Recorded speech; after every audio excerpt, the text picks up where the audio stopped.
السلام عليكم ورحمة الله وبركاته. أهلا بكم في حلقة جديدة من برنامجنا الحكاية بحذافيرها.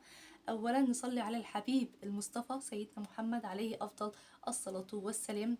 ما تندمش على حاجة كنت حاسس إنها بتاعتك وفجأة راحت من بين إيديك. ما تندمش على شغل كان خلاص باقي خطوة وتتعين وتعشمت وفجأة طار من بين إيديك.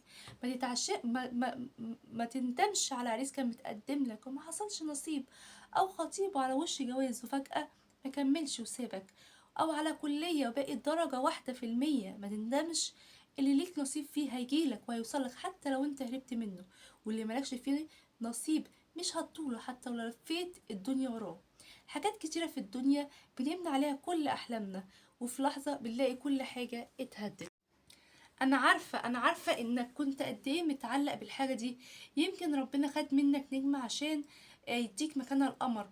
قول يا رب يا رب، انا مستني وعشمان وظني فيك عمره ما خاب ولا هيخيب. وصدق ان صبرك كل ما طال كل ما زاد العوض كمان. وصدق ان كل اللي هيجيبه ربنا هيكتب لك فيه كل الخير. هيكون خير لان ربنا رب الخير لا يأتي الا بالخير.